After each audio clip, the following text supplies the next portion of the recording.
नमस्कार दोस्तों, मैं हूं ममता तिवारी और आप सभी का स्वागत करती हूं मेरे चैनल ममताज वे में। कैसे हैं आप सब, तो ये बताने के लिए कमेंट बॉक्स में श्री हरि विष्णु जरूर लिखिए। तो चलिए दोस्तों, आज हम इस वीडियो में जानेंगे आंवला नवमी से जुड़ी हुई, अक्षय नवमी से जुड़ी हुई बहुत सारी महत्वपूर्ण बातें। पूजा कैसे करें, कौन कौन सी चीज़ें हमें चढ़ानी चाहिए, कौन कौन सी चीज़ें बहुत अधिक विशेष महत्व रखती है, एक चीज़ उस दिन ज़रूर दान करें। और वहाँ हमें अक्षय नवमी के दिन आंवले के पेड़ के नीचे कौन कौन से महत्वपूर्ण कार्य करने चाहिए जिससे हमें दान का कई गुना लाभ मिलता है। अक्षय नवमी इस साल 2022 में कब पड़ा है, पूजा का शुभ मुहूर्त क्या है, इसी प्रकार के तमाम ऐसे महत्वपूर्ण बातें आज हम इस वीडियो में जानेंगे। तो आप बने रहिए मेरे साथ मेरे चैनल पर। अगर आपको मेरा वीडियो पसंद आता है तो प्लीज़ आप मेरे चैनल को सब्सक्राइब कर दीजिएगा, बेल आइकन को प्रेस कर दीजिएगा, जिससे कि मेरे वीडियो के नए नोटिफिकेशन आप सभी के पास सबसे पहले पहुंचे। तो चलिए शुरू करते हैं और जान लेते हैं सभी महत्वपूर्ण बातें आंवला नवमी से जुड़ी हुई।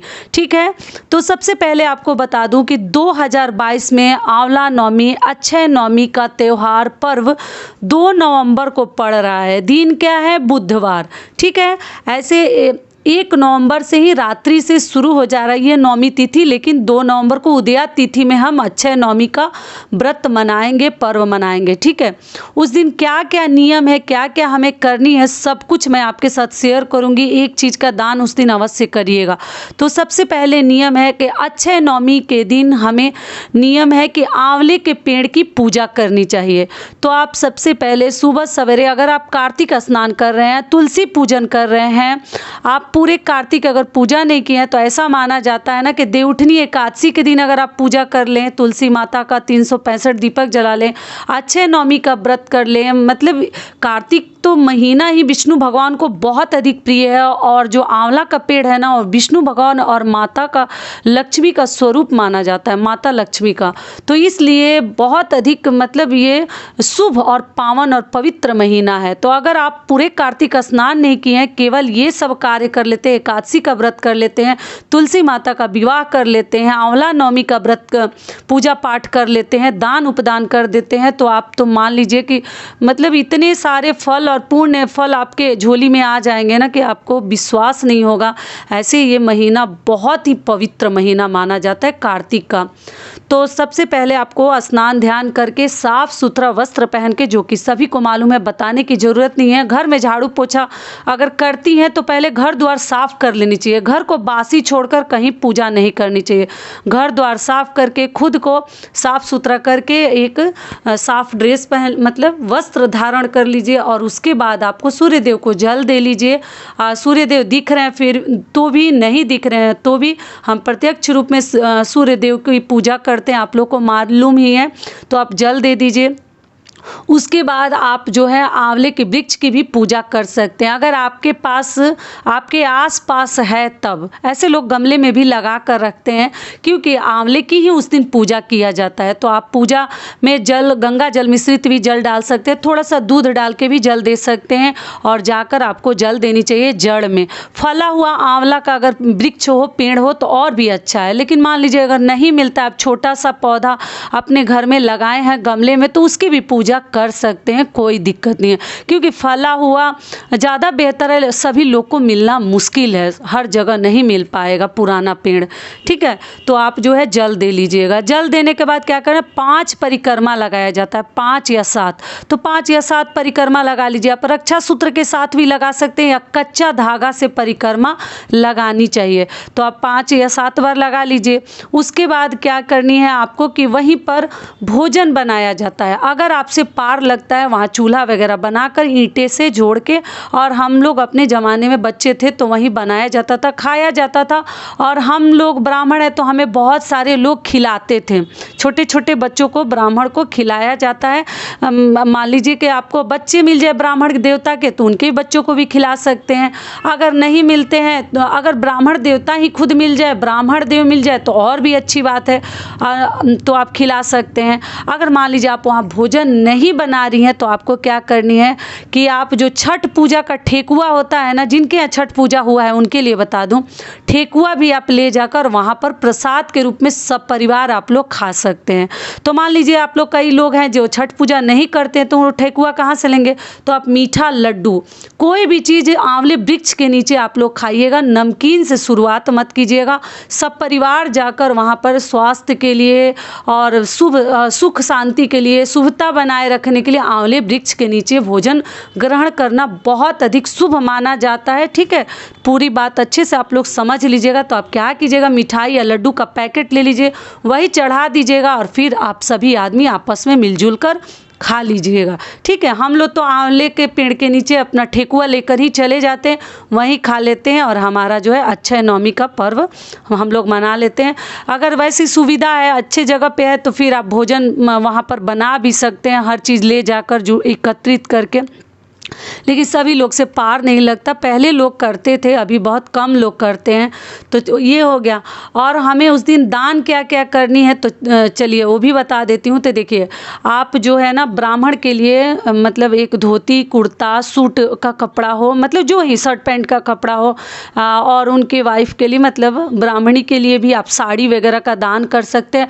अक्षय नवमी का दान ऐसा माना जाता है, महादान इसको माना जाता है। जो उस दिन आप दान करते हैं वो कई दानों के मतलब कई गुना लाभ हमें उससे मिलता है हर दिन के दान के अपेक्षा। तो आप जो है इस प्रकार से दान कर सकते हैं। अगर भोजन नहीं करा रहे हैं तो आप सीधा भी दे सकते हैं, उसकी जगह पर सीधा दे सकते हैं। और एक ब्राह्मण का मतलब आप चाहे तो दे सकते हैं, 2 ब्राह्मण का, 5 ब्राह्मण का, आपकी मर्जी है। सीधा भी नहीं है तो आप सभी ब्राह्मण का भोजन का पैसा जोड़कर पैसा भी दान कर सकते हैं। ठीक है, अक्षय नवमी के दिन पक्का दान किया जाता है। और जो मेन दान जिसको कहा जाता है अक्षय नवमी पर अधिकतर लोग करते हैं, जो बड़े बुजुर्ग होंगे उनको मालूम होगा। आप अपने घर में पक्का पूछ लीजिएगा एक बार, फिर आप लोग को मतलब पता चलेगा कि ये सच बात है कि नहीं। तो देखिए, अक्षय नवमी के दिन, आंवला के दिन किस चीज़ का दान का बहुत अधिक महत्व है, ये सब चीज़ें तो हमें दान करनी ही है। साथ में भतुआ, जिससे हम भतुआ का मुरब्बा खाते हैं, मैं फ़ोटो देखिए डाल दी हूँ स्क्रीन पे, आप लोग चेकआउट कर ले, यही भतुआ है। इसी का दान उस दिन किया जाता है, पका हुआ भतुआ, कच्चा नहीं, जिसकी सब्जी बनाते वो नहीं, जो मुरब्बा के लिए पक जाता है ना, वही भतुआ का दान करते हैं। और भतुआ के अंदर जो है ना सोना डालकर दान किया जाता है, मतलब बहुत अधिक सोना मैं आपको नहीं बोलूँगी, लेकिन एक नाक का जो नोज पिन होता है ना, वो भी उसके अंदर आप छोटा सा कट लगा के अंदर डाल के उसमें चुभा के और फिर उसी प्रकार से लाल कपड़े में या पीले कपड़े में लपेट कर भतुआ का दान किया जाता है अक्षय नवमी के दिन। आप जरूर एक बार करके देखिएगा, जो ही बड़े बुजुर्ग हैं उनको जरूर करनी चाहिए। धरती पर कहीं कुछ नहीं है, जो दान करेंगे वही हमारा है, जो इस धरती से हम दान करके जाएंगे वही हमारा है, कुछ लेकर नहीं जाना है हमें। ठीक है, तो जो शुभ दिन बने हुए दान के लिए उस दिन पक्का अपने घर के बड़े बुजुर्गों से आपको करवानी चाहिए। भतुआ आपको बाज़ार में मिल जाएगा। अगर नोज पिन नहीं देना चाहते, देखिए सोना चांदी अभी बहुत महंगा है, बोलना भी जैसे आप लोग को लगेगा कि ऐसे कैसे करेंगे, तो देखिए मार्केट में ना, बाज़ार में पंच रत्न आता है, जिसमें 5 रत्न होते हैं, सोना चांदी तांबा, मतलब हर प्रकार के धातु, उसमें छोटे छोटे तार जैसे होते हैं। तो अगर आपके पास नोज पिन भी नहीं है तो पंच रत्न भी आप जो है भतुआ के अंदर थोड़ा सा कट लगा के और उसमें डाल के और आप जो है लाल कपड़े में लपेट कर उस दिन दान कर सकते हैं। अति उत्तम माना जाता है भतुआ का दान। ठीक है, अक्षय नवमी आंवला नवमी के दिन, और आंवला नवमी के दिन हम आंवले की पूजा करते हैं।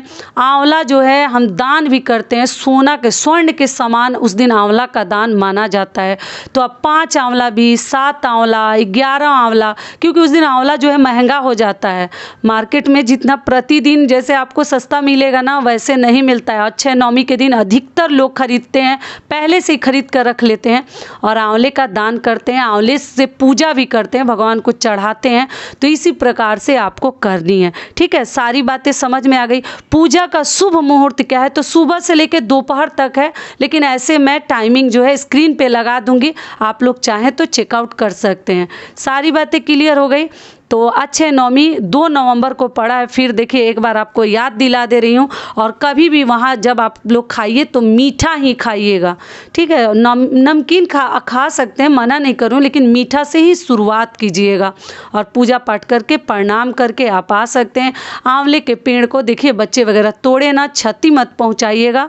बाकी दिन आप करें ना करें, लेकिन अक्षय नवमी के दिन, आंवला नवमी के दिन जो पेड़ है उसको क्षति नहीं पहुंचाते, किसी प्रकार का हानि ना पहुंचाए, ठीक है। तो सारी बातें अक्षय नवमी से जुड़ी हुई आप लोग को पता चल गई, और आप लोग इसी प्रकार से कीजिएगा।